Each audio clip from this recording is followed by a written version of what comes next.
So a lot of people think Power BI as only as a visualization tool, right? But I think that is not correct. So Power BI is an end-to-end data analytics platform. What are some of the most AI features in Power BI? I'll be first going through the AI visuals, right? So on my screen, what I have is the different AI visuals. First is the key influencer visuals. So, what skills should Power BI professionals focus on to stay updated with the integration of AI?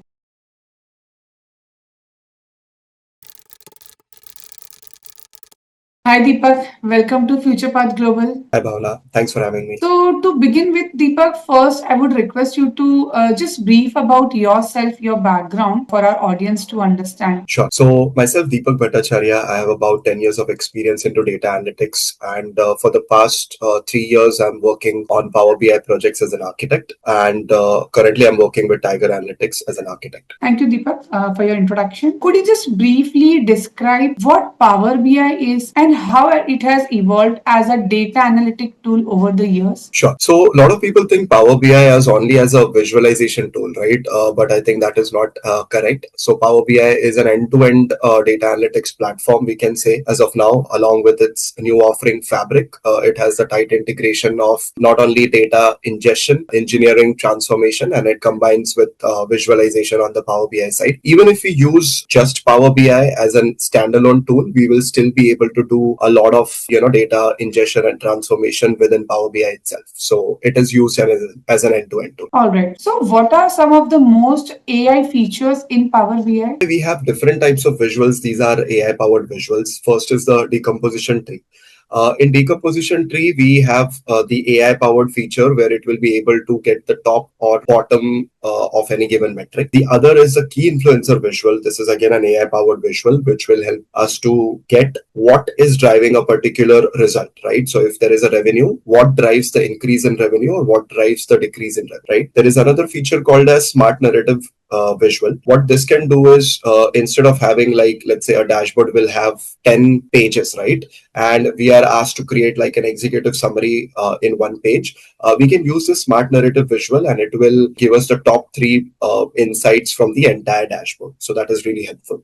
And the last one is Q&A visual. So this is more for conversational style, Q&A, asking the AI what particular question about the business, and the AI will help us with the answer based on the report in the data set. So these are the AI features in Power BI. So, from your experience, Deepak, how these AI capabilities enhance data storytelling and decision making in organizations? So as we know, right, executives will go through the entire report. If let's say a report has multiple pages, executives will usually ask like, what are the key insights from this, right? So although rather than creating a separate report for the executive, we can have the same report which is used by operational teams as well, and we can use all the smart visuals where, let's say for example, one use case is using narrative. So the executive can just read the first page, which has the top summaries and the insights, which can be useful for their decision making. So, as you have already explained, what are the features, okay, how these can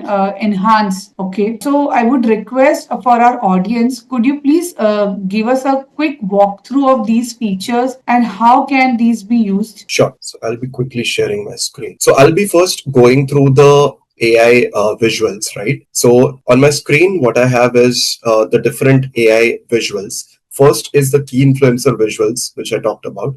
So key influencer visual is basically a correlation kind of a thing that Power BI calculates on its own. So let's say we are talking about, this is a sales dashboard, and these are the different bids, right, that are placed in the sales orders. Now what we are trying to see is what influences the status to be 1, right? So for example, when we see that the discount goes up to 0.02, the likelihood of the status to be 1 is increased by 2.76x, right? So these are the different attributes based on what is driving that status to be 1, right? So let's say if I switch that to lost, now it is going to calculate dynamically like what are the biggest factors that causes that particular sales order to be lost, right? So if you see that the discount goes down, then the likelihood of losing that sale is increased by 2.75x, right? Also, if the product is scanners, the likelihood also increases that the sale be lost.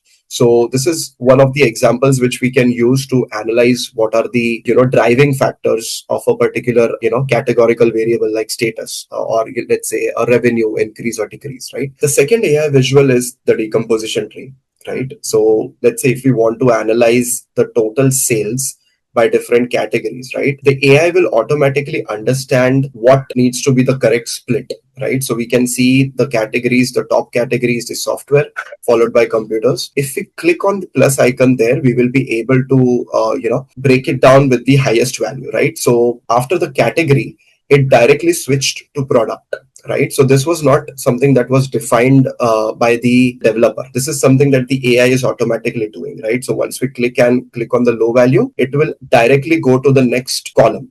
Whether it is territory or product or category, it will automatically decide that. So this is what can be useful for exploratory data analytics, and this is one of the good features. The last visual, that is anomaly detection. So how this works is this will help us spot the outliers in the data, right? So let's say if we see that there is a particular month that the revenue is going, too far, so this will automatically help us find that, right? So for example, if we right click on this and we click on analyze and we explain the decrease, right? What it will help us understand is why the particular revenue was decreased, right? So this is another great feature that Power BI has. And lastly, to conclude, the Q&A visual, right? So this is the Q&A visual. So what the Q&A visual will do is it will help you ask question about your data. So some of the questions are already populated here, and this will also show like list of suggestions. So you can click on show all suggestions, and based on how you have configured it, you will see that. So for example, if I click on revenue one by region, and I click on go, this visual will populate automatically. So it is actually showing me the revenue by each region, right? And so this Q&A visual needs to be configured accordingly. If I try to, let's say top opportunities by count of one, right? So this will be populated. So again, this is, based on the data, and this is based on how we configure it. And so these are all the AI visuals that we have in Power BI. Now with the latest Copilot integration in Power BI, right, we will be able to, interact with the data on this, right? So not only the traditional visualization, right? Now we can add, AI summaries to it. So for example, there are some recommended prompts here. So what is this report page about, right? So if I just, click on that, it is going to give me a summary of the entire report page, right? So as you can see, this is very similar to the narrative summary visual here, which we can see. But again, this will be more interactive and more conversational. So narrative visual is used only as a visual within the report.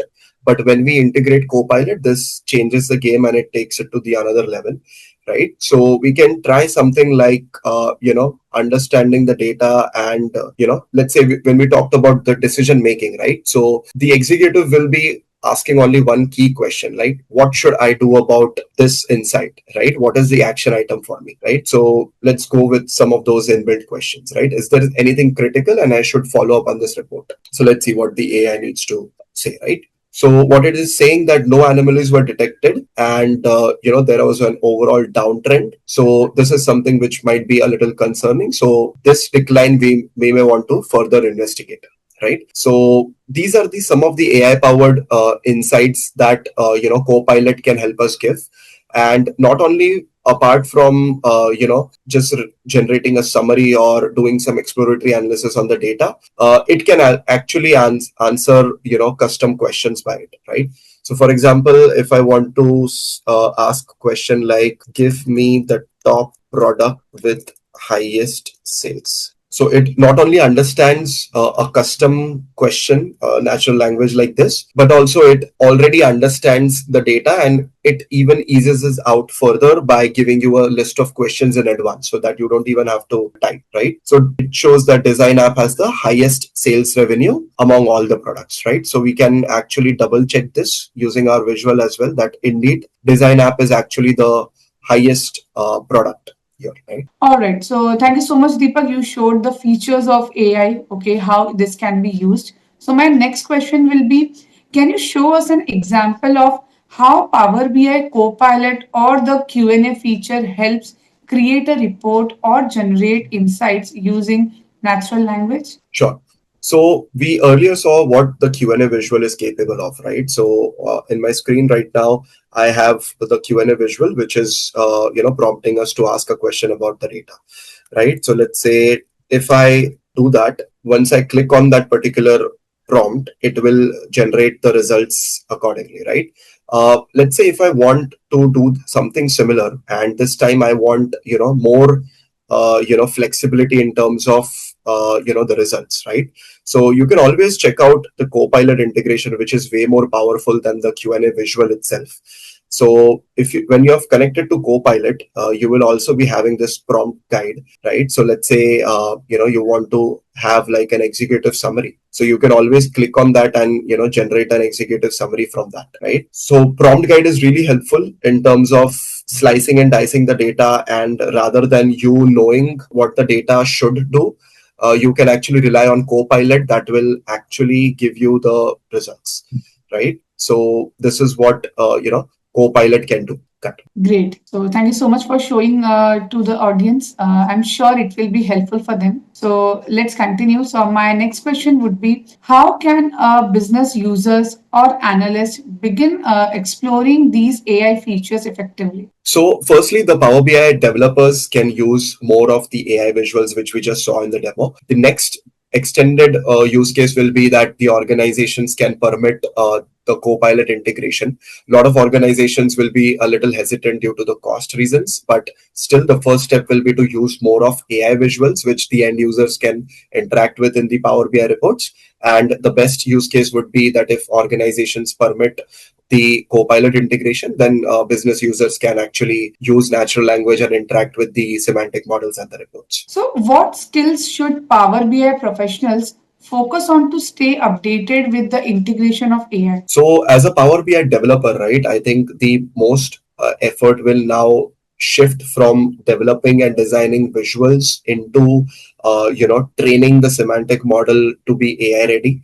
So prepping the semantic model for AI is what we should be really focusing our skill on. So how we can go about modeling the data cleanly, how we can go about adding descriptions, how we can use Copilot to use those descriptions and build a proper data governance, which even the end users are aware of, the end users are given the training for. So all this will be the roles of a Power BI developer, to not only develop the model which is AI ready, but also to train the end users about how to prompt and better use the semantic models for insights and decision making. Great.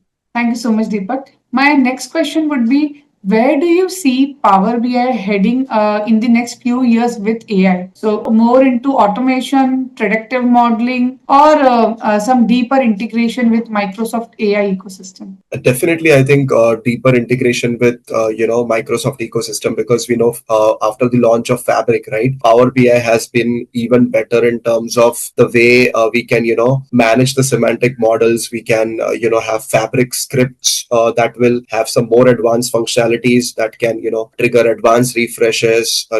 Ensure your entire org's metadata related to Power BI, let's say refreshes related to the user permissions, can be managed using the scripts. So I think it's already a tighter integration with Fabric in place.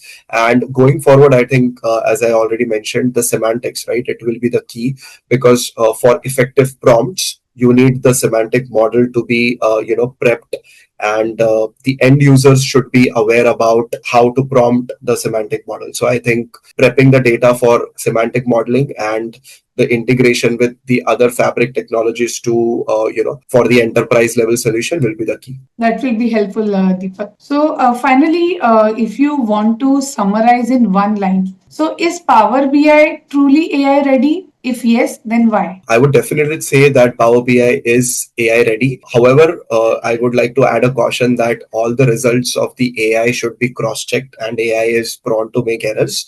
So it will truly dependent on how we are training the model, right? So the more descriptions, accurate descriptions that we add to the semantic model, the better results we are going to get. And we should also put in all the responsible AI practices while doing this.